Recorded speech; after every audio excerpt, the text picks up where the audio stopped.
오늘 기쁜 소식과 슬픈 소식을 같이 가지고 오신 우리 송영길 대표님과 인터뷰해 받겠습니다. 자, 시작할게요. 새날 만에 아주 특별한 인터뷰. 길거리 투사가 돼서 돌아온 송영길 전 민주당 대표 나오고 계십니다. 어서 오십시오. 네, 안녕하십니까. 송영길 대표님은 요즘에 정말 길거리에서 네. 어제는 진짜 비 맞고 막 연설하시고 네. 정말 처절한 모습을 계속 보여주고 계십니다. 네. 네. 자, 그래서 많은 분들이 뭐랄까요, 또 하나의 득템? 네. 왜냐하면 이제 우리가 이제 기존의 그 민주당 정치인들이 좀 국회 울타리 안에 갇힌 느낌, 그런 게 좀 강하거든요. 네. 근데 새로운 송영길 하나 얻었다, 이런 평들이 되게 많습니다. 그렇게 상황을 만든 것 같습니다. 아무리 점잖고 평화롭게 살고 싶어도 만약에 이 나라를 빼앗긴 일제시대가 되면은 총을 들고 독립투쟁에 나서지 않을 수 없는 것처럼 이 윤석열 정권이 이런 정권 저런 정권 다 겪어봤지만 세상에 이런 수준의 정권은 처음이기 때문에 예. 저희들이 이 점잖하게 앉아 있을 수가 없는 상황이 된 것 맞습니다. 같습니다. 예. 자, 여러분, 댓글창 위에 송영길 TV 링크가 걸려 있거든요. 시간 내내 동료 좀 해주십시오. 우리 송영길 대표께서 지금 국민들한테 할 수 있는 말씀은 이런 방송 나오시는 것과 본인 채널밖에 없어요. 그러니까 여러분들이 구독으로 응원해 주시기 바라겠습니다. 사실 오늘 이재명 대표 영장 기각에 저는 숨은 공로자 중에 하나 송영길 대표라고 생각합니다. 자, 본격적으로 시작하겠습니다. 자, 이재명 대표 영장 기각 이야기하기 전에 오늘 아침 8시 넘어서 검찰이 들이닥쳤다면서요. 아이고 참. 아침에 일어나서 제 강아지 CC 데리고 산책 나가려고 그러는데 한 7, 8명이 확 튀어나와서 무슨 기자들인 줄 알았어요. 네, 검사 신분증 보여주면서 검찰청이라고 압수수색을 나왔다 그래서 실갱이를 했습니다. 아니, 그렇지 않아도 아마 대표님이 그 추석 끝나고 검찰에 또 자진 출두하겠다라는 이야기를 하셨어요. 네네. 결론적으로 말하면 이제 송영길 대표 수사가 시작되고 있는 거죠? 아마 제가 압수수색 영장을 보여달라 그래서 검사가 보여줬는데 보니까 발부 시간 일자가 9월 25일입니다. 그러니까 이재명 대표 영장 실질심사가 26일이니까 예. 27일 새벽에 100% 구속영장이 발부될 것을 전제로 하고 바로 이어서 그날 아침에 송영길을 압수수색해서 추석 밥상에 민주당 전현직 대표를 이렇게 공개적으로 이렇게 낙인을 찍어서 민주당의 대중적 어떤 이미지를 훼손시키려는 고도의 정치적인 플랜이었다 이렇게 생각이 듭니다. 다 쉽게 표현하면 다 계획이 있군요, 애들. 예, 그렇습니다. 대표님 왜 딱 그날 이게 맞춰서 옵니까? 자켓 이거 제대로 좀 해주십시오. 그렇습니다. 모양이 이상해져가지고. 예. 요거. 여기 지금 안으로 들어갔어요. 예, 죄송합니다. 자, 자택 압수수색 할 때 압수수색을 지금 본인 자택 압수수색은 처음 당하신 거죠? 두 번째입니다. 두 번째예요? 그렇습니다. 제가 프랑스에서 막 왔을 때 압수수색을 했고요. 네. 두 번째입니다.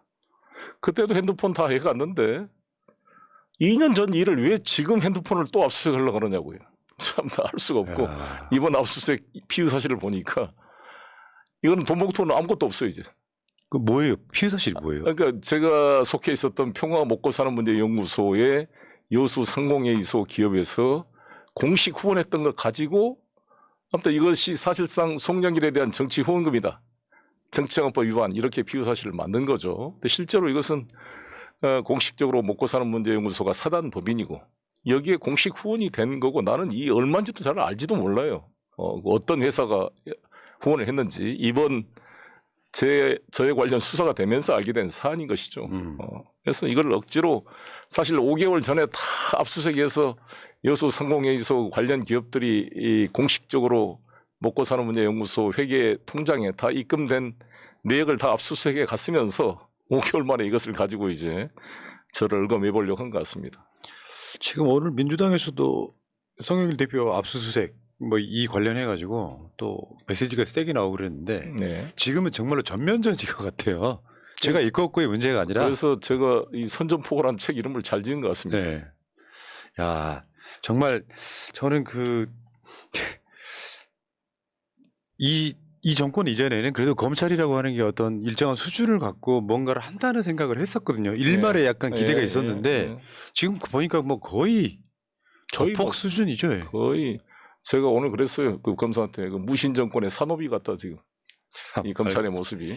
자, 근데 이제 송영길 대표 수사 이야기는 이따가 뒤에서 좀 자세히 하시기로 하고요. 참 어제 보니까 대표님 저기 길거리에서 비 맞으며 연설하시고 나중에는 오마이TV까지 나오셔가지고 새벽 4시 넘어서까지 방송하시고 좀 잠은 제대로 주무셨어요? 차도 못 자다가 또 이렇게 압수수색이 돼가지고 끌려왔는데. 그럼 집에 대개 몇 시에 들어가셨어요? 어제 한 5시 반 들어가서 혼자 맥주 한 병 따가지고 기분이 좋아서 혼술을 했습니다. 중년의 혼술을 했습니다. 그리고 안주 하나 딱 놔두고. 그리고 몇 시간 자고 일어나서 산책을 하려고 하는데 그 압수수색 들이닥친 거예요? 좀 더 잤어야 되는데 내가 이 얼리 보더라가 보니까 빨리 일어나가지고 나가다가 이렇게. 대표님 그건 나이 공격을 먹었더라고요. 네? 나이 먹으면은 아침잠이 없어져요. 어쨌건 그 현장을 생생하게 우리가 저도 봤고 대표님 방송도 하셨는데 결국 이 영장 기각이 정상적인 국가라면 검찰이 수사 동력을 아예 잃어버린 거 아니에요? 그건 우리의 순진한 생각이고 분명히 보강수사에서 다시 영장 청구할 겁니다. 이재명 대표에 대해서. 그러니까 어제 그 구속영장 실질실사 결과를 자세히 보면은 법률 전문가가 아니라도 실제로 검찰 수사가 실패했구나라고 느껴지거든요. 절대 반성 않습니다. 이 검찰은 무죄가 나오면 보복 기소를 하잖아요. 유우성 사건처럼 다른 별건 수사를 하고 또 영장이 기각되면 영장이 될 때까지 또 청구합니다. 저는 필연적으로 용산에서 어제 오늘 새벽에 아마 윤석열 대통령이 또 진노를 했을 거라고 봅니다. 뭐 하는 거냐 한동훈이. 뭐해서 여기 뭔가 또 별건을 또 찾고 해서 저는 영장을 재청구할 것으로 보이기 때문에 민주당은 절대 안심하면 안 되고 이번에 재청구 들어오면 국회 체포동의안에서 바로 부결시켜서 이번처럼 8시간 동안 구치소에 갈 일이 없도록 해 주시기 바라겠습니다. 그러니까요. 진짜. 그래도 어젯밤에 2시 한 반 정도 넘었었잖아요. 그때까지 기다리고 있던 굉장히 많은 지지자분들이 여기저기서 거의 뭐 축제의 밤을 보냈다고나 할까요? 그러니까 밤 늦게까지 안 자고 기다린 보람? 글쎄 어제 오연호 대표한테 끝나고 맥주 한 잔 사주라 슈퍼챗도 많이 받고 그랬으니까 근데 뭐 사줄 것 처음하더니 힘들다고 하면서 집에 가버려서 그분 혼자 집에 가서 혼술을 했어요. 혼술. 그분 사주실 분 아닌데 자세히 보면 여기 보면 사실 우리가 우려했던 것 중에 하나가 실제로 사건 자체에 대해서는 구속영장 발부 사유가 거의 없어 보여서 일단 그 전에 무슨 뭐 통화 녹취가 있는 것처럼 언론 플레이도 했고요. 결론적으로 보면 증거인멸 우려를 굉장히 중요하게 봤다고 하더라고요. 그렇죠. 그러니까 이재명 대표를 지금 풀어주면 증거인멸할 우려가 있으니 근데 여기에 대해서 법원에서는 그렇지 않다. 뭐 이런 식으로 방어권 보장해야 된다 이런 식으로 풀어준 거면 여러 가지 그 경우의 수도 중에서 가장 최상으로 나온 거 아닙니까? 아주 균형 있게 유창훈 판사님이 잘 결정한 것이고 그래서 제가 이 점에 대한 우려가 있었기 때문에 구속영장 청구 피의 사실이 3가지잖아요. 백현동 건하고 방북 비용 대납과 이제 검사 사칭 위증교사 이건데 앞에 2건은 사실 다툼의 소지가 있는 것이니까 구속 사유가 되기는 어렵고 마지막에 위증교사가 증거인멸 우려 구속 사유에 해당되는 거기 때문에 이거를 전략적으로 집중 공격을 할 걸로 예상을 했습니다. 그래서 제가 계속 유튜브 방송이나 어제 아침에 법원 앞에서도 연설했던 주요 내용이 방어권의 개념을 다시 정리한 거죠. 실제로 우리 대한민국 윤석열 한동훈 검찰의 검사들이 증거를 조작하고 모해 위증을 하고 이런 식으로 이 강력한 압수수색이라는 강제 수사권을 동원해서 진술을 유도하고 이런 것이 전문 아닙니까? 그런데 이에 대해서 피의자가 방어권 행사하기 위해서 자신한테 좀 유리한 증언을 발굴해서 그거를 찾는 것 자체를 증거 인멸이나 위중 교사로 몰아붙이면 피의자의 방어권이 설 공간이 없어지거든요. 이제 이 점을 제가 지적을 했는데 유창훈 판사께서도 이 위중 교사의 혐의가 소명된 것으로 본다라고 하면서도 이 방어권 행사의 범위와의 비교 형량을 통해서 균형 있게 판단하는 것이다 이렇게 생각이 듭니다. 네. 그러니까 백현동 건에 대해서는 직접 증거 자체는 부족한 현 시점에서 사실관계 내지 법리적 측면에서 반박하고 있는 피의자의 방어권이 배척될 정도에 이른다고 단정하기는 어렵다. 그다음에 그렇습니다.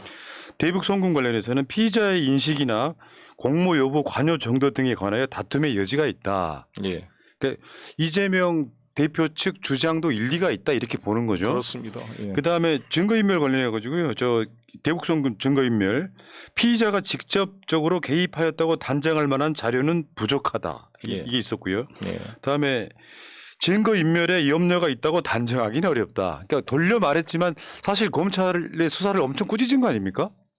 그렇습니다. 1년 반 동안 350번이 넘는 압수수색과 수십 명의 검사, 검찰 인력이 동원돼서 이런 행위를 했으면 정상적인 책임 정치 국가라고 한다면 즉각 한동훈을 해임시키든지 사표를 내야 될 일입니다. 뻔뻔하게 이것을 한동훈 장관의 멘트가 나왔는가요? 이에 대해서? 오늘 나왔죠. 뭐라고 나왔어요? 이 길로 수사 끝이 아니고 이제 재판해봐야 한다.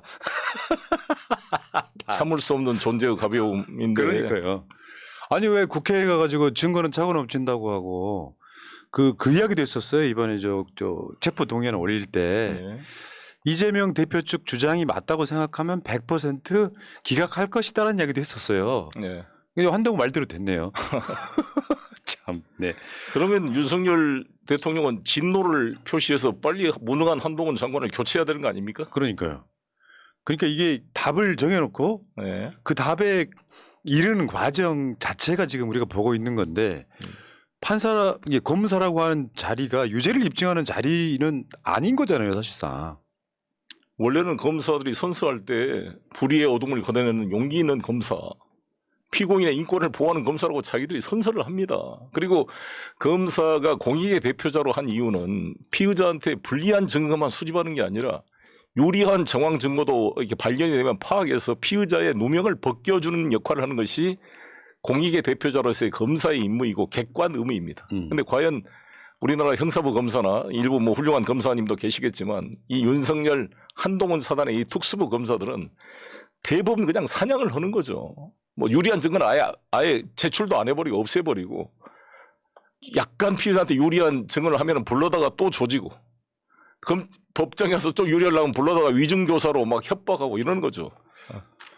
그 대표님도 정치 오래 하셨는데 네. 이런 검찰 보신 적 있어요? 정치하는 동안? 이런 검사들이 계속 있어 왔는데 이제 더 극대화. 좀 마치 심하죠, 지금. 어둠이 이제 아주 짙으면 새벽이 다가오는 것처럼 오늘 새벽처럼 새벽이 다가왔잖아요. 그런 상황인 것 같습니다. 그러니까 이게 이제 시간이 많이 흐른 뒤에 역사의 중요 지점마다 굉장히 중요한 날이 있잖아요. 네. 이것을 민주당이 어떤 반격의 기로 삼을 수 있는 사실상 최고의 호재가 된 거예요. 그렇습니다. 그렇습니다. 그러면은 저는 눈물이 날 정도로 고마운 게 어찌됐건 저희 민주당이 제가 막 들어왔을 때 김용민 의원한테 물어봤더니까 검사 탄핵 소추 4명을 하려고 그러는데 한 10명밖에 서명 안 했다 그러더라고요. 그래서 계속 이 필요성을 했더니 60명까지 올라갔는데 60명에서 더 안 올라가고 있는 거예요. 그런 상태에서 이재명 대표가 단식에 들어갔고 제가 이재명 대표의 단식의 취지는 바로 이러한 투쟁의 전선에 서달라 우리 민주당 의원들이 비명 친명으로 나눠 있지 말고 또 이런 분위기를 타서 100명이 넘어서 이번에 안동환 그 유우성 간첩 조작 사건 보복 기소를 했던 공소권 남용의 제1호 검사 안동환을 탄핵 소추를 해서 지금 부산지검 차장검사로 갔다가 직무가 정지된 걸 보니까 너무너무 정말 그러네요. 기분이 좋습니다. 그 헌재에서 결과 나오기 전까지는 직무를 못 하는 거죠. 못 합니다. 거기서 만약에 인용이 되면 파면되고 파면되고 5년 동안 공무원에 될 수도 없습니다. 그럼 이렇게 간다면은 지금 대장동 수사라든지 이런 그 사건들이 있잖아요. 네. 결과가 나온 건 아니지만 네. 재판 결과가 나온 건 아니지만 수사가 너무 악의적이고 표적 수사하고 조작 수사라는 개념으로 걸 수는 없는 거예요. 그러니까 손준성 검사나 엄희준 검사 이런 사람들 해야겠죠 이제. 네. 다 증거 조작이고 했던 사람들 아닙니까? 지금 영장 그다음에 기각의 나비 효과가 엄청 크네요 지금. 그렇습니다. 그래서 유창훈 판사가 사법부를 살린 거죠. 그러니까 이재명 대표 개인의 문제가 아니라 사법부가 국민 세금을 들여서도 유지할 필요성이 있는 사법부구나 이런 이제 인식을 갖게 만든 거잖아요. 지금 헌법재판소는 완전히 장식물처럼 지금 기능을 못하고 있는 그렇죠. 것과 비교가 되는 것 같습니다. 어제 판결 하나 나오는 거 보니까 정말 장식물이더라고요. 장식물입니다. 그러니까 정말 월급이 아깝습니다. 네. 우리 대표님이 검찰총장이라고 하면 네. 2년간 네. 뭐 소위 말하면 400번 가까운 압수수색을 하고 네. 검사가 한 60명 동원되고 네.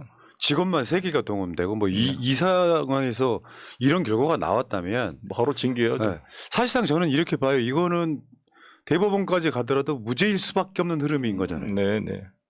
근데 윤석열 대통령 말씀에 따라 후보 시절에 그랬잖아요. 여러분이 법정에 쓰게 되면 이 법률적으로 숙련된 검사가 수년간 기소를 해서 이렇게 수사를 재판을 하게 되면 대부분의 무죄가 나더라도 여러분의 인생은 절단나게 되어 있습니다. 그만큼 이 기소라는 게 무섭습니다. 그러니까 함부로 기소하면 안 됩니다. 이렇게 본인이 말을 했거든요.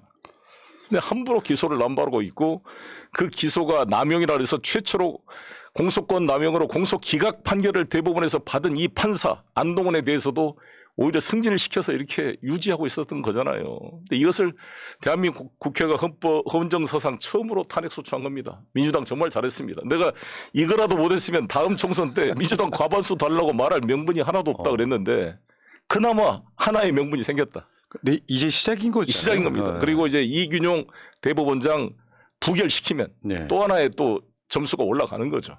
이번에 홍익표 원내대표 되셨지만 이제 2호, 3호 뭐 한동훈부터 손준성 아무튼 이제 앞으로 노골적으로 헌법과 법률을 위반한 이런 검사들이 지금 즐비해 있습니다.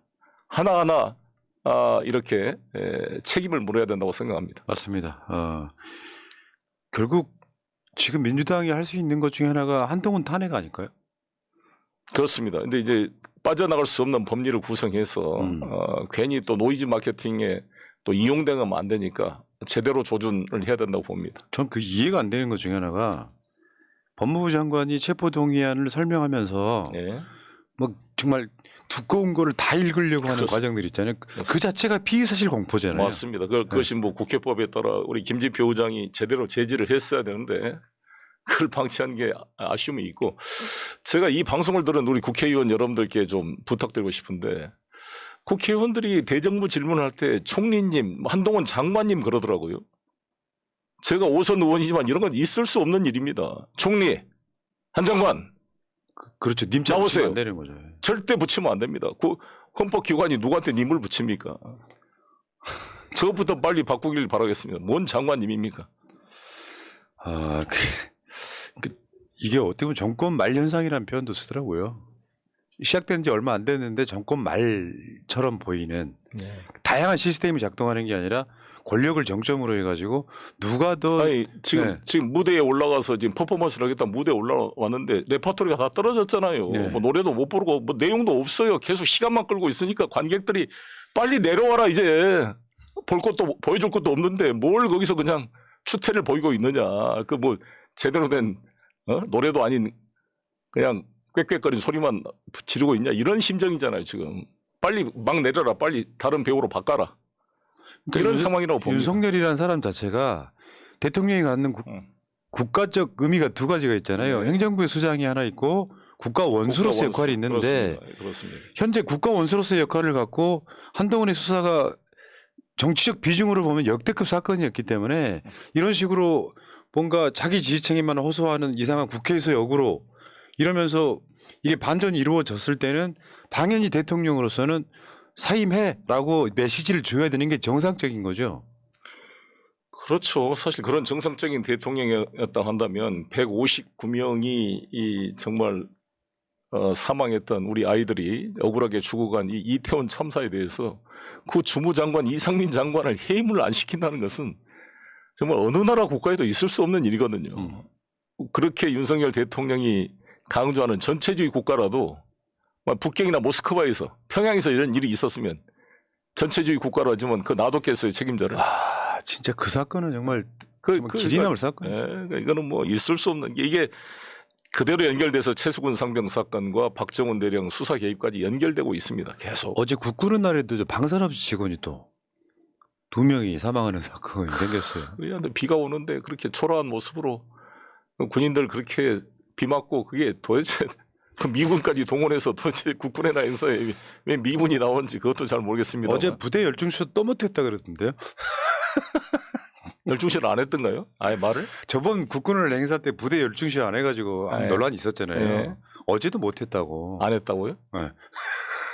하긴 그게 나는 나 진짜. 아니, 어제 이재명 대표는 막 나오자마자 예. 이 비 오는 날 여기 와준 사람에 대한 감사의 표시를 먼저 하잖아요. 그러니까 이 지휘자라고 한다면 우리가 뭐 저도 시작을 해보고 학생회장을 해보면 집회에 딱 나오면 일단 가장 먼저 생각하는 게 자기는 서서 나왔지만 이 땡볕이나 또 비 오는 자리에 쭉 서 있는 사람에 대한 배려가 제일 먼저 생각이 나야 되거든요. 맞습니다. 네. 그게 열중쇼 아닙니까? 네. 좀 편한 자세로 있으라고. 그러니까 남에 대한 배려가 하나도 없이 훈련이 안 된 거죠. 자기만 생각하는 그렇죠, 거예요. 그렇죠. 예. 진짜 그런 캐릭터이기 때문에 정치를 이렇게 못하는 거죠. 그렇습니다. 대통령으로서의 어떤 인품이 안 돼 있다 그럴까요? 자, 근데 중요한 건 이제 사실 알고 보면 이 직전 민주당 당대표시잖아요. 네. 요즘에 길거리 투사가 되셨지만 네. 이런 캐릭터 찾아보기 힘들어요. 왜냐하면 네. 보통 당대표들을 지내신 분들은 이제 민주당 상임고문 하시고 뒤짐지고 이렇게 다니시는데 뭐 대선의 짐으로서 당대표를 물러나시긴 하셨지만 네. 저는 참 정치인 송영길을 보거든요. 요즘에 정치인 저래야지 이런 생각이 좀 들 정도. 고맙습니다. 그러면 민주당 전 당대표로서 민주당 어떻게 됩니까? 이번 이재명 대표 구속영장 기각이 무슨 이 정말 무슨 드라마틱하게 그 각본이 된 네, 그렇죠, 것처럼 네, 여러 가지 의미 부여를 했는데 우리 당의 혁신 공천, 민주당의 개혁의 필요성을 대중적으로 각인시키는 훌륭한 기회가 된 것 같고요. 또 사법부의 그런 독립의 시금석을 만드는 중요한 계기가 됐기 때문에 이재명 대표는 지금 돌아오자마자 어제는 좋은 말씀을 했어요. 서로 간에 상대방을 뭐 죽이는 그런 전쟁 같은 정치가 아니라 뭐 상생에게 좋은 말씀을 했지만 제가 봤을 때는 그럴 대상이 아닙니다. 이 정권이 이미 선을 넘어도 한참 넘었기 때문에 지금부터 반격의 시작이다. 창을 놓을 때가 아니다. 창을 머리맡에 두고 자야 된다. 라는 얘기가 있잖아요. 그런 것처럼 바로 이번 국정감사 때 총공세를 가해서 강상면 땅 문제와 박정훈 대령 수사 외압 사건을 밝혀내면 바로 탄핵 사유가 된다 이렇게 생각합니다. 그리고 10월 11일 강서구청장 선거에서 압도적으로 승리를 하게 되면 바로 국민의힘 분열이 시작될 것입니다. 그 계기를 만들어야 됩니다. 야, 대표님 위해서 입에서 탄핵이란 말이 나왔어요. 지금 쉽게 표현해서 빌드업하는 과정이라는 거죠. 그렇습니다. 이르는 과정. 양질 축적이죠. 네. 물이 80도, 90도 올 때는 끓지 않기 때문에 안 보이고 비슷하게 80도나 90도라 비슷하게 보이지만 내부적으로는 이게 조금씩 변화가 시작돼서 99도가 넘으면 물이 끓습니다. 그러니까 지금 이런 양이 축적돼 가고 있는 과정이다. 질적인 전환이 지금 다가오고 있다 이렇게 생각합니다. 그러니까 민주당은 그 방향으로 가야 된다. 그렇습니다. 사실 그런 것 같아요. 그러니까 매번 이슈마다 지고 나중에는 당대표를 팔아먹는 지경에 이르러도 네. 계속 후퇴를 하니까 국민들 입장에서는 거의 암 걸릴 상황까지 온 거거든요. 네. 이걸 계기로 해서 반격이 이제 시작돼야 된다. 눈에 보이는 반격. 그렇습니다. 그래서 저도 사실 얼마나 힘듭니까? 우리 딸이 오늘 출근하는데 한 7명이 닥치니까 우리 딸한테 내가 미안해가지고 딸이 아무도 말도 않고 그냥 시무룩하게 출근하는데 딸을 뭐 이렇게 몸을 수색해 보려고 그래서 내가 화를 냈는데 일단 그런 걸 당하는 입장에서 힘들지만 그렇다고 제가 움츠러들면 되겠습니까? 그래서 저는 아예 나 구속시켜라 하고 또 제가 이 추석 연휴 끝나면 검찰청 앞에 텐트를 치려 그러니까요. 그때 언제든지 저는 필요하면 잡아가라 이렇게 말씀을 하고 있고 또 오늘 검사한테 그 이야기도 했어요.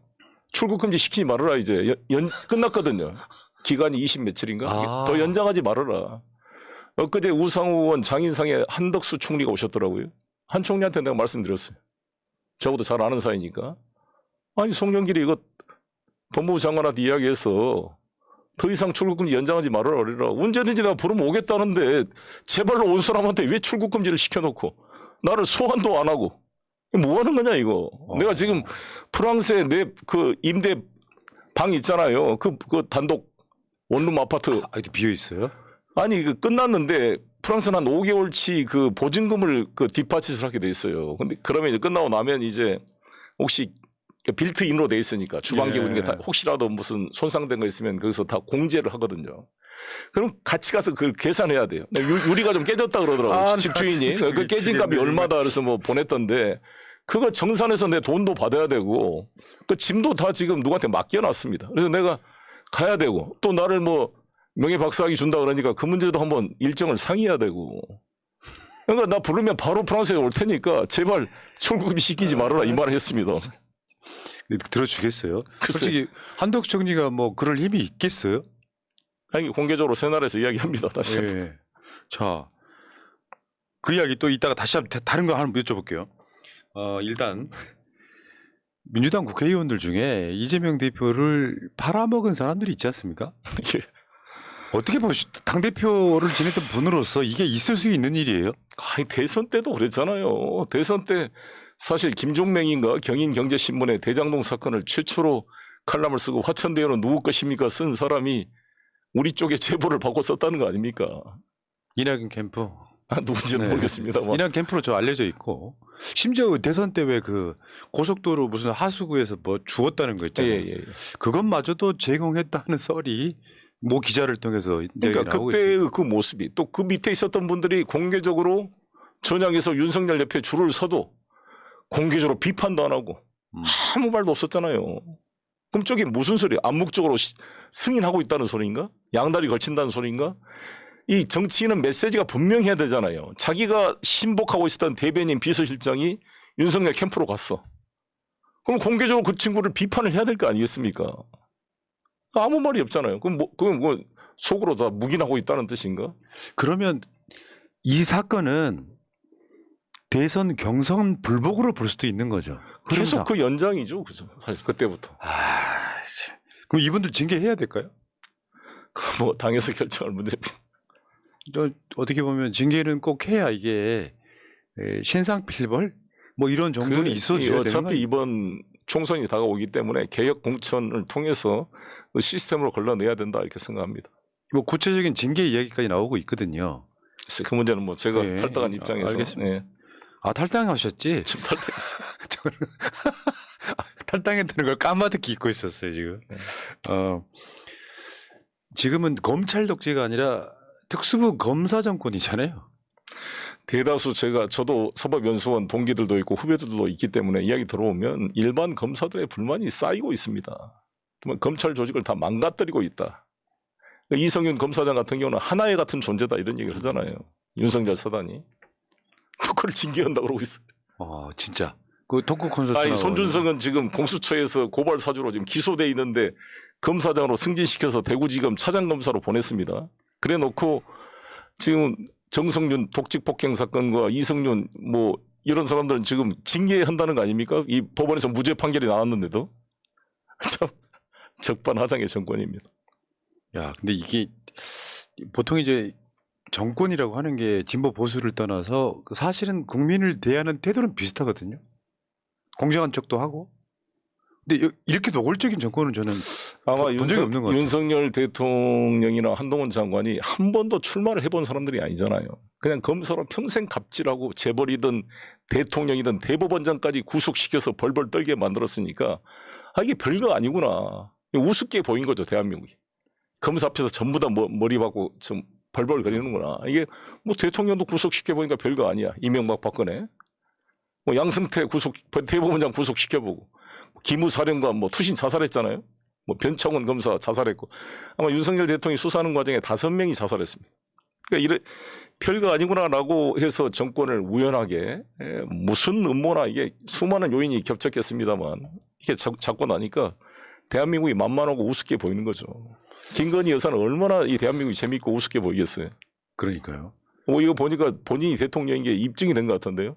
윤석열 대통령이 내려가지고 영민객 줄에 서가지고 악수하는 거 보니까 확실히 대통령이 김건희가 됐구나 이런 느낌이 들었다고 봅니다. 그 대통령실 쪽에 가면 보통 쓰는 용어들이 있잖아요. 네. 은어.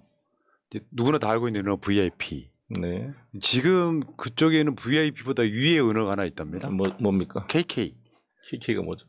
김건희의 약자라고 해요. 아, 그래요? 그러니까 KK가 이거 KK랑 관련이 있는 거냐 이렇게 묻는다든지 저 장관은 KK 라인이냐 이렇게 묻는다든지 실제로 그게 비일비재하다는 제가 들은 풍문이 있어가지고 뭐 그건 그렇다 치고 자 어쨌든 결국에는 저는 검사 독재 정권은 저는 완주 못할 정도로 지금 너무 많이 망가졌다고 생각을 하거든요. 그럴 것 같습니다. 네. 자, 근데 그러다 보니까 우리 대표님이 이제 길거리 투사가 되셔가지고 이제 탄핵을 공공연히 이야기해요. 네. 윤석열 탄핵 외치는 사람들이 많아요. 예. 현실로 그렇게 될 가능성이 있을까요?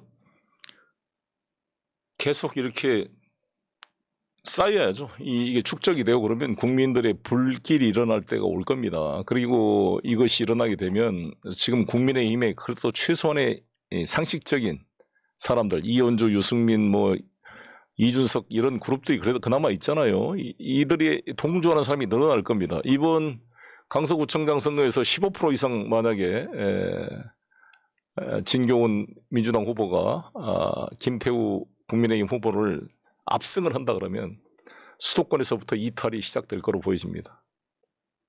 그리고 어차피 국민의힘에서 이탈이 되지 않으면 탄핵이 어렵습니다. 그럼 총선 전, 총선 후. 총선 전이라도 그러니까 전이라도 총선에 살기 위해서 아마 탄핵에 나설 수가 있는 거죠. 그러려면 윤석열 대통령 인기가 거의 20% 이하로 이제 떨어질 때 되면 그게 되겠죠.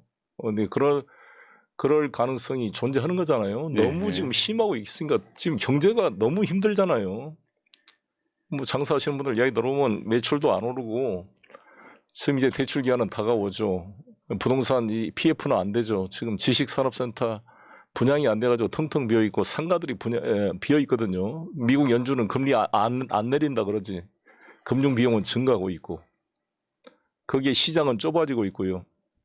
위험은 증가되고 있습니다.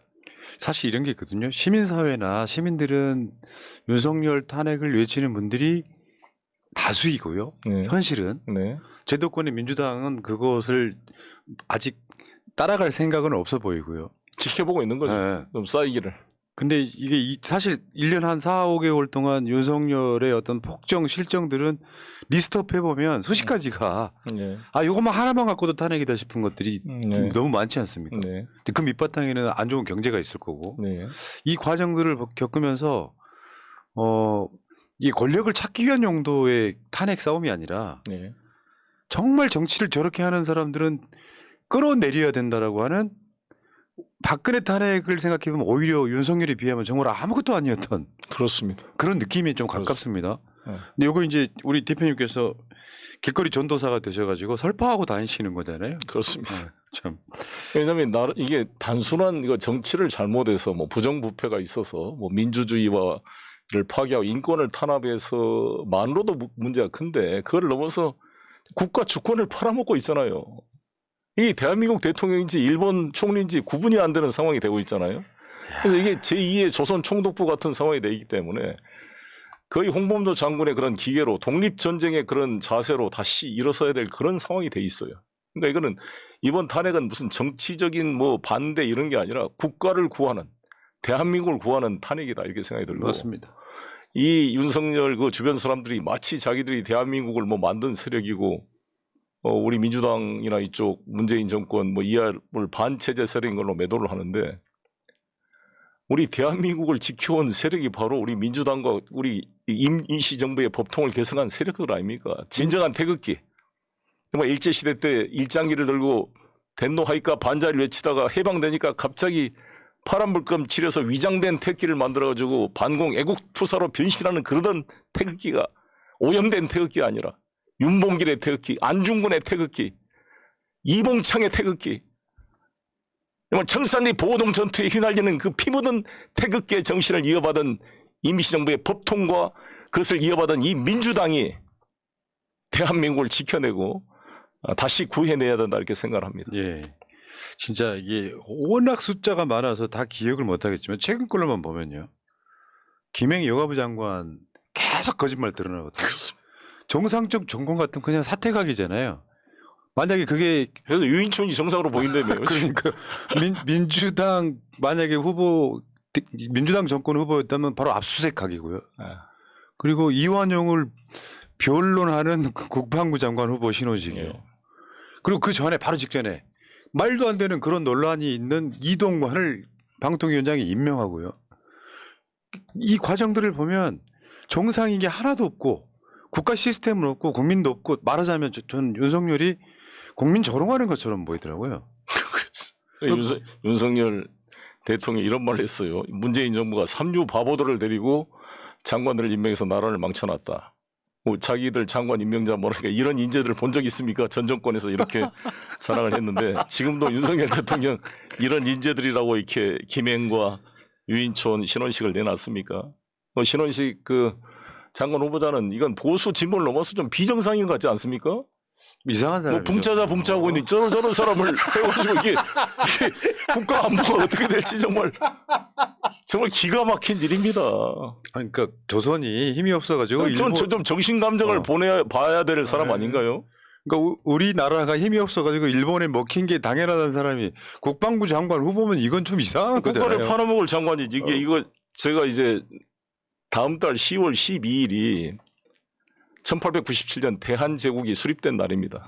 제가 덕수궁에 가서 한번 그 라이브 방송을 우리 황태현 박사를 모시고 해보려고 그러는데 대한제국에서 과연 행복했을까? 일제 때보다도 행복했다고 할 수 있겠는가? 이런 무식의 극치를 달리는 이 망언을 한 신원식 장관 후보자한테 대한제국의 의미를 한번 교육을 시켜야 되겠다는 생각이 듭니다. 그러니까요. 제가 솔직히 말씀드리면 최근에 송영길 대표를 너무 좋아하게 됐어요. 그래요, 고맙습니다. 그러니까 국회 울타리 안에 있던 송영길은 뭔가 그냥 정치 엘리트 이런 느낌이었거든요. 네. 최근에 보면은 저랑 생각이 100% 일치해요. 그래, 감사합니다. 여러분 그 송영길 대표는 현역이 아니라서 의원직을 사퇴를 하고 뭐 여러 가지가 있었기 때문에 우리가 도와드릴 방법이 정치 후원금도 안 되고 그러니까 여기 댓글창 이외에 지금 채팅창 상단에 송영길 TV 구독 좀 해달라는 이야기가 그런 맥락이에요. 여러분 좀 도와주십시오. 그러고 또 하나가 있습니다. 네. 제가 이제 책을 발간합니다. 저를 후원하신 분들이 뭐 후원금을 모아오신 분도 있고 그래서 이건 받을 수가 없습니다. 근데 저도 사실 어렵잖아요. 지금 뭐 수입이 없고 이제 변호사비도 들어가고 그러는데 책이 제가 출판이 되니까 뭐 꼭 돈을 문제를 떠나서 책 내용이 읽어볼 만한 내용을 제가 담았고 그래서 책 내용도 송영길의 선전포고입니다. 이게 네. 10월 4일부터 인터넷 예약이 시작되고 10월 15일 날 이렇게 판매가 되니까 많이 관심 가져주시기 바라겠습니다. 예, 그렇죠. 아까 홍보해드리려고 그랬는데 예. 여러분들 기억하시겠지만 송영길 서울시장 후보로 나오셨을 때 재산이 공개돼 가지고 또 화제가 된 적이 있었잖아요. 부끄럽습니다. 뭐 하시느라고 그렇게밖에 못 모으셔가지고. 아니 뭐 안 모으려기보다는 별로 관심이 없었으니까 저나 제 아내나. 예. 그러니까 공부 잘하고 노력하는 천재. 예. 그리고 재산 모으는 데는 재산 그때 한 뭐 4, 5억 됐었나요? 그런 분한테 무슨 돈 봉투 사건 어쩌고저쩌고 막. 그래서 오늘도 사실 용산에 제가 아파트를 얻을 돈이 안 돼서 지금 연립주택으로 와 있거든요. 네, 5층에 아이고. 사는데 오늘 검사들이 연립주택 와서 보고 저희 집을 다 보고 갔습니다. 참 저쪽 하는 거 보면요, 저 김행 씨 있잖아요. 예. 이렇게 저렇게 해가지고 막 돈이 뭐 100억이 넘는 100억대를 모으는 거 보면은 참 정말 재주가 대단한 것 같아요. 그래놓고 지금 송영길 전당대회 돈봉투 사건 이야기하면 그러니까 결론적으로 말해서 지금 관련돼 있는 사람들 재판 받고 있는 사람도 있고요. 예. 이제 송영길 대표는 굳이 프랑스에 있던 사람을 계속 들어오라고 하는 신용을 보내놓고 수사를 아직까지 거의 안 했던 거예요. 주의만 계속 달달 볶고 있는 거죠. 저와 관련된 게 있으면 진작 저를 소환했을 텐데 안 나오니까 지난번에 압수수색했는데 또 압수수색한 거 아닙니까? 그래서 제가 오늘 그 검사님한테도 그랬어요. 뭐 김건 그 젊은 검사님이 오셨던데 뭐 인상도 좋으시고 검사님한테 아니 대한민국 특수부가 할 사건입니까 이게? 내가 그랬죠. 형사부나 이 공안부로 보내야지. 김건희 수사는 왜 안 하고 있습니까? 내가 그랬더니 그 뭐 대답할 수 없다 그래서 대답할 수 없다. 정말 좀 한심하게 안 느껴지느냐. 그러니까요. 이런 걸로 검사했냐. 그 돈봉투 사건은 아니, 이게 전당대회 사건이고 아니 나는 지금 현역 의원도 아니고 총선 불출마 선언까지 한 사람을 2년 전 일을 잡아다가 이게 무슨 대역죄가 진 것처럼 수사할 사안이냐. 이게 100명을 압수수색을 하고 대표님 정말 기가 막힌 일이. 그때로 한번 돌아가 볼게요. 우리도 이 사건 실드 엄청 많이 잡았는데 네. 본인 직접 등판하셨으니까 그 당시 당 대표 경선을 할 때 네. 송영길, 우원식, 홍영표 이렇게 네, 나왔었잖아요. 세 사람 그러면 이제 당내에서 일종의 지지하는 그룹들이라는 게 있잖아요. 예, 예. 거기서 무슨 돈 봉투를 나눠줬다는 거예요? 모르겠어요. 그러니까 의원들 사이에서 그런 일이 있었던 것 같아요. 그때가 4월 28일인데 5월 2일 날 전당대회였으니까 아시다시피 제가 우원식 홍영표 의원보다 한 7, 8% 여론조사 앞서고 있어서 두 분이 후보 단일화 하자 이런 말이 나올 정도였습니다. 저는 뭐 그런 필요성이 없었고 저는 그런데 이제 나중에 뒤늦게 이 문제가 되고 나서 이제 뒷이야기를 들어보니 그때 아마 친문 세력들이 소위 청와대 출신들이 조직적으로 홍영표 지지 오더를 쫙 내리면서 대의원 분위기가 이제 올라오게 된 거죠. 송영길을 따라잡게 된 거죠. 그러니까 아마 그때 선거를 담당하고 있던 윤관석 그 의원님이나 뭐 강내구 뭐 이런 분들이 뭐 제보자관 이런 분들이 어떤 이야기가 와갔는지는 모르겠습니다만 그 와중에 이제 이정근 씨의 그 녹취록이 돼가지고 이 사건이 문제가 된 건데 제가 말한 것은 이 이정근의 녹취록도 이정근 본인이 공개한 것도 아니고 박우식이라는 사채업자와 채권 채무 관계 소송 중에 이게 별건으로 확보된 거잖아요. 그 피의자나 변호인의 입회 없이 동의 없이 추출된 이 녹취록을 가지고 지금 온통 우리 민주당을 쑤셔놓은 거 아닙니까? 그러면 녹취록은 그러면 이렇게 녹취록이 다 증거라 그러면 아니 손준성, 김용하고 조성은 씨하고 그 녹취를 보면 아예 고소발장을 손준성이 해서 김용한테 줘가지고 김용이 조성은 씨한테 야 그 남부지검에다 해라 대검에다 하면 안 되고 뭐 이렇게까지 구체적 지시를 했는데 김용을 무혐의 처분했어요. 김웅을. 기가 막힌 거 아니에요? 아이고 그 대장동 사건도 김만배 뭐 남욱이 뭐 녹취록을 보면 내가 말하면 윤석열은 주거부터 시작해서 수많은 녹취 내용이 나오잖아요. 돈을 줬을 걸 의심되는. 그리고 원희룡 장관한테 500만 원 이것은 나의 황보승 의원 그 전 남편이 쓴 찍어놓은 사진에도 나와 있고 하나도 제대로 수사가 안 되고 있잖아요. 김건희 씨 증권회사 직원한테 매수매도 주문한 녹취록을 다 가지고 있는데 안 하고 있잖아요. 근데 어떻게 이 송영길 사건, 그러니까 뇌물 사건도 아니고 그러니까요. 정말 이 전당대 정당의 잔치 아닙니까? 이것을 검사가 인지 수사한 사례가 헌정사에 없어요 지금까지. 처음 있는 일입니다. 제 이야기 한번 해볼게요. 네. 예를 들면 정치권 민주당 문화 중에 하나가 저는 이렇게 보거든요. 네. 무슨 어떤 캠프를 비슷하게 차리고 그러면은 국회의원들끼리 자기들끼리 네. 야 얼마씩 내자 우리 뭐 돈 별로 없으니까 네. 뭐 객주를 하고 네. 그걸로 이제 어떻게 보면 활동비 지급했다는 그런 정도의 개념인 거잖아요. 근데 요거를 그것은 자세한 상황 모르겠고 네. 어찌됐건 지금 논란이 됐던 이승만 의원이 저한테 300만 원 공식 후원금을 냈어요. 대다수 의원들이 300, 200, 100씩 냈습니다. 저한테. 왜냐하면 당 대표 출마자는 1억 5천만 원까지 후원금을 거둘수록 돼 있어요. 근데 이것도 사실 바꿔야 됩니다. 제가 서울시장 나가면 공식 선거운동 비용이 30억이 넘어요. 근데 제일 그 집권 여당의 당대표 선거 200만이 넘는 전국적인 선거에 선거 비용을 한도를 1억 5천으로 해놓은 것은 현실성과 너무 떨어져요. 일개 한 지역구 국회의원 선거도 그 공식 후원금 실링이 1억 5천인데 어떻게 200만 당원이 참가하고 국민 여론조사까지 참여하는 전국적인 집권 여당 선거에 공식 선거 비용 한도가 1억 5천밖에 안 된다는 게 사실 현실과 어긋나는 거거든요. 이런 제도적 개선이 필요하다 이렇게 생각합니다. 이런 느낌이거든요. 보통은 관행으로 다 넘어가는 문제를 꼬투리 잡으면 이거 위법성이 있어라고 시작되는 거고. 그렇죠. 예를 들어서 직접 등장하시는 것도 아닌데 자기들끼리 통화 녹취에 보면 네. 왜 정치권엔 그런 사람들 많잖아요. 자기의 그 위상을 높이기 위해서 유력한 정치인들 팔아먹는 사람들 되게 많아요. 내가 마치 네. 영길이 형의 정말 최측근이나 되는 것처럼 이야기하면 그게 대장동 사건에서도 비슷하게 이렇게 이재명 시장을 팔아먹거나 또는 이 상태에서 보면 송영길 대표를 팔아먹는 사람들이 그것이 100% 증거인 것처럼 수사하는 경우가 되게 많지 그렇죠. 않습니까? 그러니까 유동규가 그 대표적 사례 아닙니까? 네. 자기를 형님이라고 부를 그 특권을 줬기 때문에 이게 돈을 줬다 이런 우스꽝스러운 진술이 네. 나오게 된 거죠. 자, 대표님이 직접 거리에 투사가 되신 이유 중에 하나가 윤석열 검사 독재 정권을 직접 겪으시는 거예요. 이 현타가 오신 거예요. 그렇습니다. 겪어보시니까 어떻습니까? 그러면 이제 이런 이제 우리 당원 동지들이나 이런 사람들이 야 송영길 당대표 할 때 제대로 싸우지 말이야. 이제야 네가 당해보니까 정신이 차리냐 이렇게 저를 이제 지적하시는 분도 계신데 그런 면이 있죠 사실. 근데 이제 저로서는 변명의 말은 사실 제가 당대표로서 선대위원장으로 0.73% 아깝게 석패를 했잖아요. 그 책임이 워낙 커서 내가 사실 윤석열 대통령 당선에 그 정치적 책임을 져야 될 사람 중에 한 사람인데 내가 윤석열 정권과 바로 싸운다는 게 좀 멋쩍더라고요. 좀 체면이 안 서고 네가 뭐 해서 그래서 당분간 좀 조용히 있으려고 그랬던 거죠. 그래서 파리에 가 있었는데 나를 다시 이게 끌어와서 안 싸울 수 없게 만들어 준 거고요.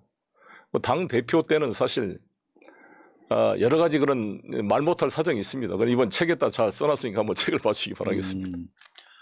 그러니까 저는 이렇게 봐요. 그게 역사의 반전인데 예. 송영길을 얻은 거예요. 우리들 입장에서 보면. 그렇습니까? 저분이 만약에 다시 제도권으로 뭔가를 하신다면 예. 얼마나 좋은 정치하겠냐 저는 그 생각을 먼저 했거든요. 이 고난 지나가면 그런 게 있는 것 같습니다. 그러니까 저도 이제 반성이 되고 우리가 가나안 땅에 가려면 출애굽을 해서 엑소더스를 해서 이 광야를 거쳐야 적과 꿀이 흐르는 가나안 땅을 갈 수 있는 것처럼 드라마틱하게 엑시트 하시죠. 예. 참, 예.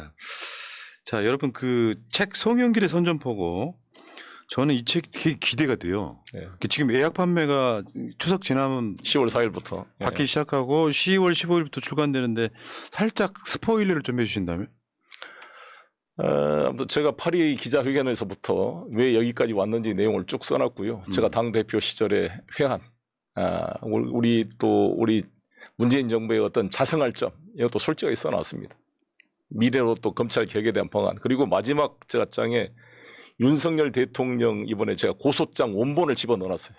이거는 중요한 역사적 가치가 있고 두고두고 이 책을 통해서 그냥 적당히 쓴 게 아닙니다. 심혈 기울여 썼습니다. 법리를 정확히 적용해서 윤석열 이 고소장 이 4가지 범죄 사실을 썼는데 이것은 윤석열 대통령이 이 대통령에게 나오는 순간 바로 기소될 수 있도록 작성을 해놨으니까.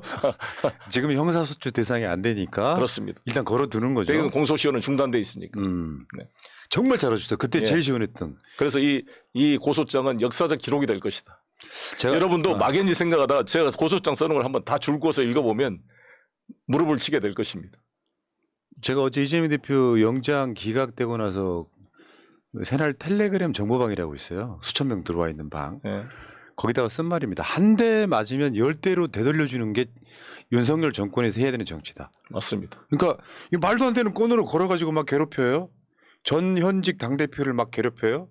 그러면 수세적으로만 있을 게 아니라 가서 나도 할 수 있는 법적인 모든 거 하시는 거잖아요 지금. 맞습니다. 내 잘못이 있으니까 처벌해라. 그러면 적어도 나를 처벌한 수준으로 너희들도 처벌을 해야 이게 법치주의 아니냐. 이게 내 주장이거든요. 그래서 오늘도 검사한테 그랬어요. 이렇게 깔짝깔짝 압수수색하지 말고 우리 집에 와서 빨리 구속영장 가지고 와서 나를 구속시켜라. 내가 법정에 싸울 테니까. 오늘 그렇게 오고 왔습니다. 진짜 멋있어요. 멋있다는 표현이 쫄면 안 돼요. 그렇습니다.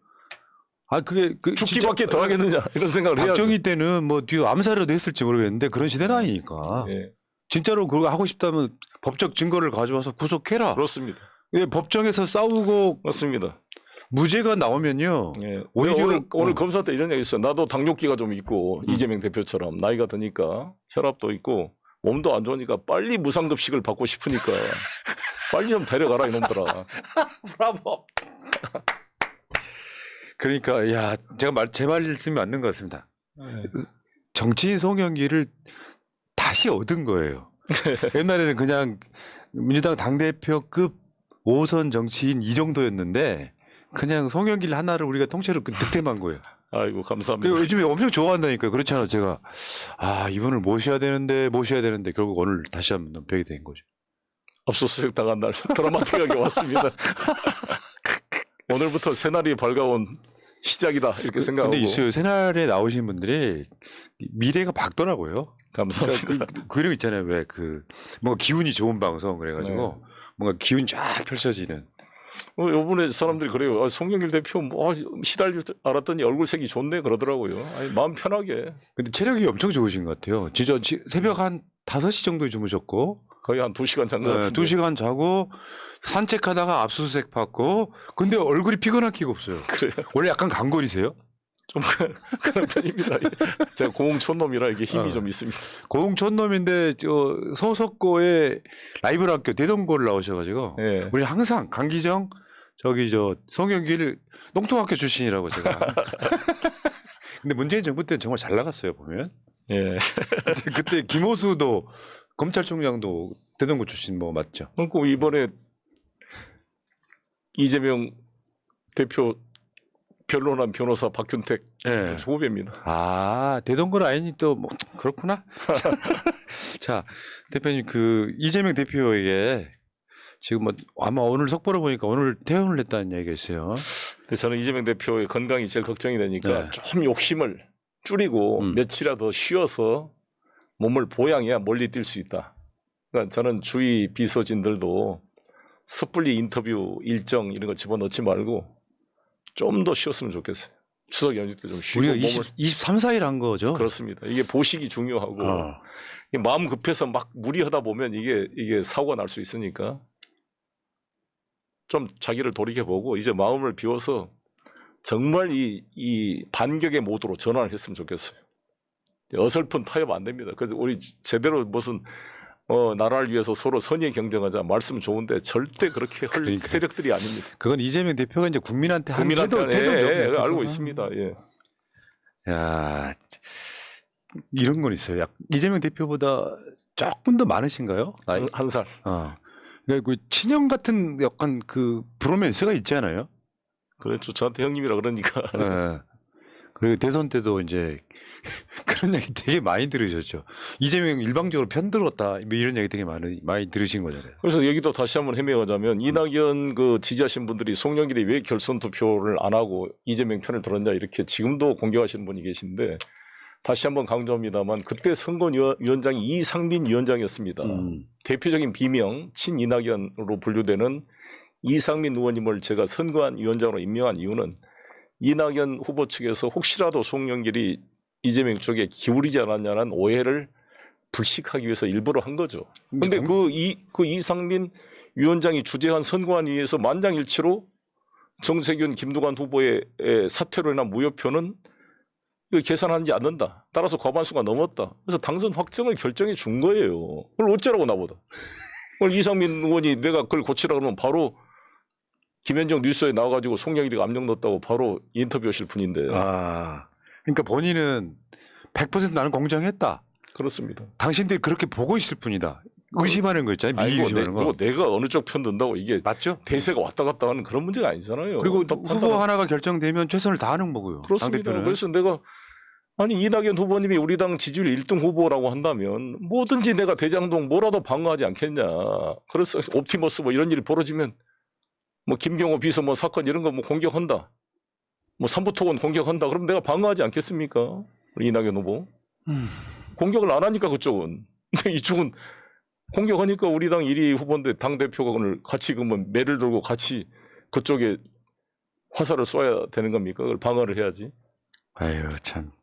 어쨌건 뭐 결과론이지만 대선을 졌기 때문에 우리가 겪어야 되는 수도 없이 많은 이 일종의 비극. 그렇습니다. 근데 이 비극을 빨리 희극으로 만들어야 되는 그 위치도 있는 거죠. 저는 뭐 확신을 가지고 우리 대한민국이 간단한 나라가 아니잖아요. 정말 우리 이번에 유창원 판사의 판결도 그런 유창원 판사가 저런 소신 있는 판결을 할 수 있는 그런 이 정신적 자산과 토양이 우리 사회 속에 면면이 이어져 오는 거잖아요. 이 유창원 판사를 이제 조중동이 뭐 엄청나게 또 타켓으로 공격을 해야 될 텐데. 다행히 충청도 출신이더라고요. 그런 말로 한 것조차도 마음이 아파요. 사실 이번에 박정훈 대령도 포항 출신이다, 경북대 출신이다 이런 말이 나오는데. 아이 진짜 아유. 아유 참 이게 어제 그 국민의힘의 반응은 사법부가 개딸을 굴복했다. 저는 이건 역대급이라.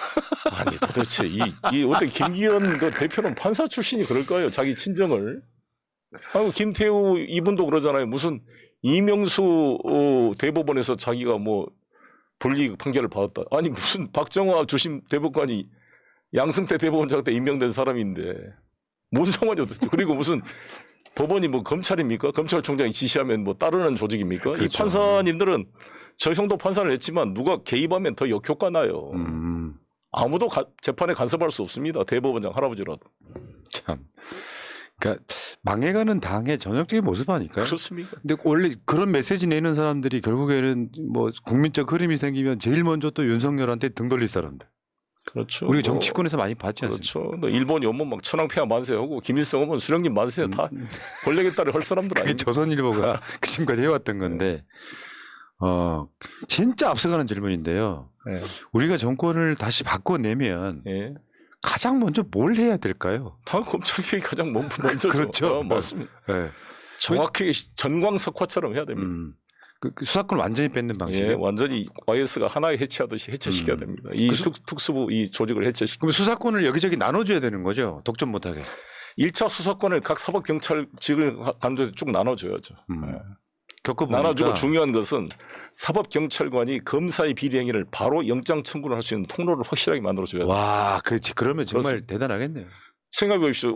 제가 그 인천시장 시절에 2012년도에 스카이 72에다가 거기 윤대진의 형 윤우진 용산 세무서장과 관련자들이 윤석열 검사를 비롯한 몇 명 접대 코프를 자주 쳤다는 거 아닙니까? 그 명단을 압수수색 영장을 6번 했는데 검사가 다 기각했습니다. 그러니까 이런 것을 검사가 공수처를 통해서 검사의 비리행위를 바로 압수수색 기소할 수 있는 시스템을 정확히 만들어놔야 견제 균형이 된다 이렇게 생각합니다. 야, 이런 게 이제 사실은 민주당 내 대세가 될 가능성이 높죠. 예, 그렇게 될 겁니다. 나중에 정권을 바꾸더라도 이걸 반대할 사람들은 입지가 엄청 줄어드는. 우리가 정말 이 문재인 정부 5년 동안 많은 수업료를 치렀기 때문에 이 고생을 하고 있는데 이 기간 동안 이를 갈고 닦아서 정권을 잡으면 100일 이내에 전광석화처럼 하나하나 처리할 수 있는 토대를 지금 준비해 가야 된다 이렇게 생각합니다. 저는 역사는 집단 지성의 결과물이라고 생각해요. 그렇습니다. 돌아가더라도 결국은 제대로 된 방향으로 진보할 수밖에 없는 그 과정에서 여러분 어쨌건 간에 이재명 대표는 우리 곁으로 돌아왔고 그리고 우리는 새로운 정치인 송영길을 얻었다. 저는 이 원내와 원외에서 이 두 분의 쌍두마차가 윤석열 정권을 이겨내는 가장 큰 버팀목이 되기를 간절하게 바랍니다. 그렇게 될 것입니다. 마지막으로 이 카메라 보시면서 새날 시청자분들한테 모터 하신 말씀 하고 싶은 말씀 무조건 해주시면 됩니다. 새날 시청자 여러분 반갑습니다. 정말 이제 어둠이 깊을수록 새벽이 가까이 옵니다. 오늘 깨어있는 우리 시민들이 새벽까지 이재명 대표 구속영장 기각 소식을 들으면서 희망을 다시 갖게 되었듯이 힘을 모아서 이번 추석 연휴 동안 가족과 친지들이 만나면서 우리 희망을 나누고 정말 힘들고 지쳤던 그동안 삶을 서로 격려해 주면서 조상님께 절하고 5,000년 역사를 지켜온 우리 민족 선열들에게 정말 이 향을 하나 피우면서 이 민족의 역사를 더럽히고 있는 세력을 빨리 발본 세곤할 수 있도록 힘을 모으는 계기가 됐으면 좋겠고요. 저도 어려움이 있습니다만 에스더 성경에 나오는 말씀처럼 죽으면 죽으리라 이런 각오로 선봉에 서서 싸워나가겠습니다. 중추가절 정말 한가위 복 많이 받기 바라겠습니다. 뭐 어떠실지 모르겠는데 저는 대표님하고 인터뷰 약 1시간 하니까 힐링돼요. 감사합니다. 그러니까 저 이렇게 서로 간에 이렇게 생각이 똑같은 정치인 인터뷰하기 힘들거든요. 네. 본인이 다 하셨어요 지금. 감사합니다. 네.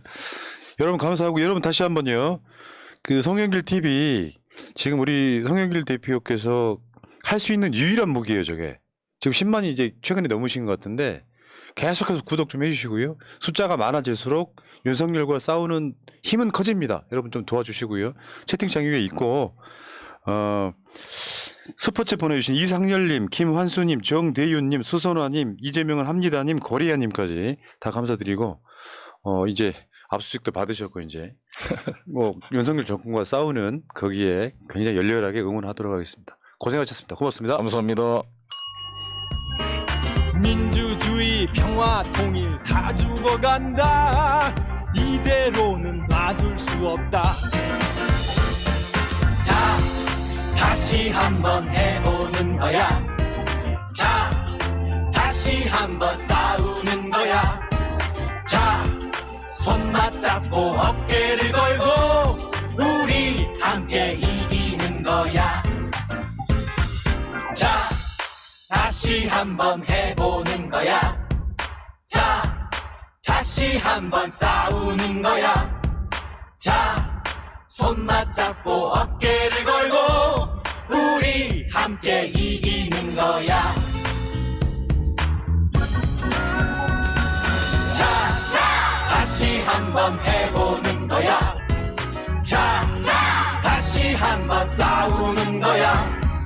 자, 손 맞잡고 어깨를 걸고 우리 함께 이기는 거야.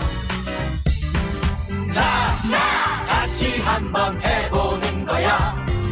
자, 다시 한번 싸우는 거야. 자, 손 맞잡고